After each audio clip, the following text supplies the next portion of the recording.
Innallaha wa malaikatahu yushollu 'alan nabi ya ayyuhalladzina amanu shallu 'alaihi wa sallimu taslima.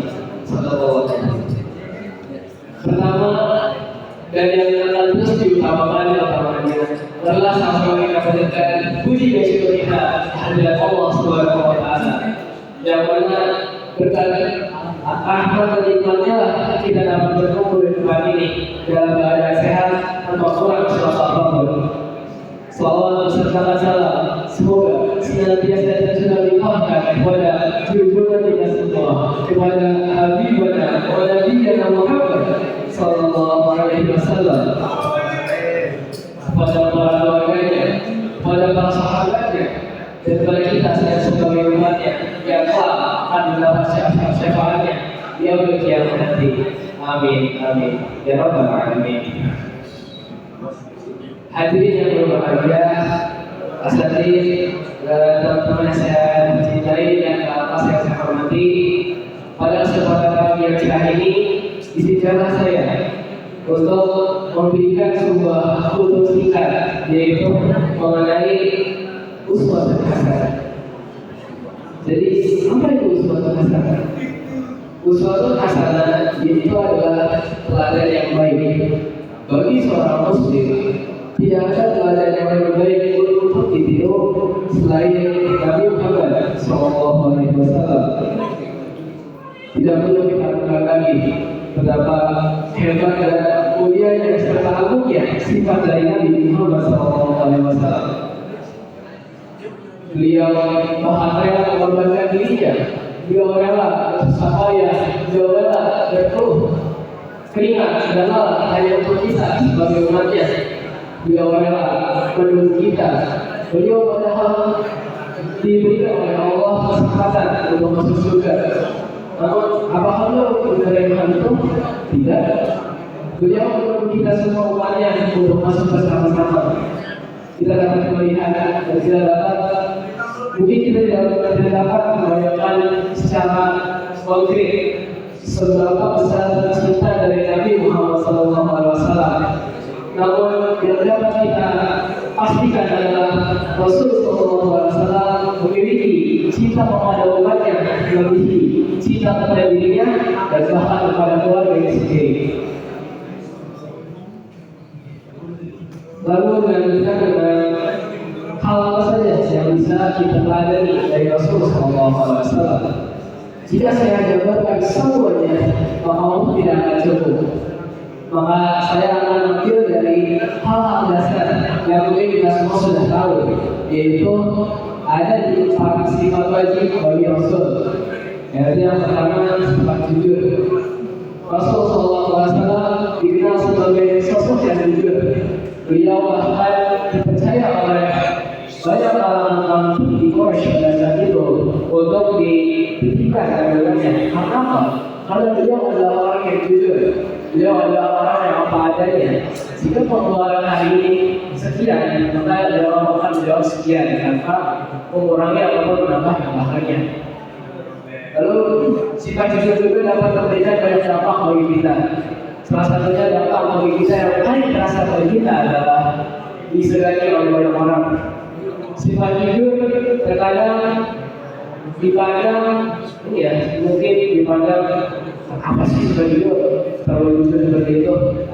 Dan ya ada benar ya bahwa sifat jujur segala sesuatu di dunia ini harus ditangkap dengan seimbang, tidak boleh ditangkap dengan berlebihan karena hal tersebut dapat membawa kita kepada hal-hal yang buruk. Lalu dilanjutkan dengan sifat yang kedua, yaitu amanah. Kita terutama sebagai pemimpin, salah pemimpin yang akan memimpin organisasi kita harus selalu memiliki sifat amanah. Jika sifat amanah tidak tertanam dalam diri kita, maka organisasi apapun hal-hal yang kita pegang akan hasil berantakan. Lalu sifat yang ketiga adalah cerdas. Seorang muslim sudah sepatutnya memiliki kecerdasan yang harusnya tidak bisa rata-rata. Karena apa? Jika orang muslim kalah dengan dalam tanda petik kalah dengan orang-orang yang tidak muslim, maka Orang-orang Muslim yang sudah terpengaruh oleh ajaran-ajaran terutama ajaran-ajaran yang untuk membuat dia keluar dari agamanya, bahkan sampai untuk meninggalkan hukum-hukum agamanya tersebut. Maka dari itu seorang muslim harusnya bisa mengajar bukan belajar. Lalu sifat yang terakhir yaitu sifat publik, yaitu menyampaikan bahwasanya ketika ada sebuah hadis Rasulullah SAW yang mengatakan bahwa sampaikanlah kebaikan dariku walaupun hanya satu.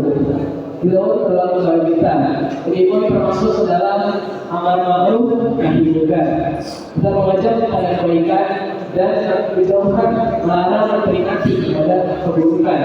Yang mana hal tersebut akan jadi sangat berguna, terutama dalam organisasi, supaya organisasi tersebut bisa berjalan secara efektif dan tujuannya jelas dan tidak menyimpang dari ajaran-ajaran agama maupun ajaran-ajaran lainnya. Lalu sebenarnya bukan hanya yang paling saja yang bisa kita pelajari dari sosok Rasul Sallallahu Alaihi Wasallam. Ada banyak sekali pelajaran-pelajaran yang harus kita ambil. Salah satunya adalah sifat sabar beliau. Dahulu ketika beliau berhijrah ke Taif, beliau pernah dilempari batu, beliau pernah ditindas, namun pada saat selesai itu beliau tidak marah. Justru beliau berdoakan dan terbaik untuk kaum Taif. Hingga seperti sekarang ini kita tahu bahwa Taif merupakan tanah lahirnya para ulama, tanah lahirnya para imam-imam besar. Mungkin seterusnya dapat saya sampaikan harapannya bahwa sebuah kutub sifat ini dapat menambah kesadaran kita tentang pentingnya untuk mengikuti Rasul SAW. Maka seperti kita tahu bahwa sekarang ini sopan itu sudah menjadi bermacam-macam. Khawatirnya kita meneladani orang-orang yang tidak cocok untuk dipelajari dan dikatakan bahwa hakikatnya teladan yang baik bagi seorang muslim adalah Nabi Muhammad SAW. Sekian dari saya. Assalamualaikum warahmatullahi wabarakatuh. Waalaikumsalam warahmatullahi wabarakatuh.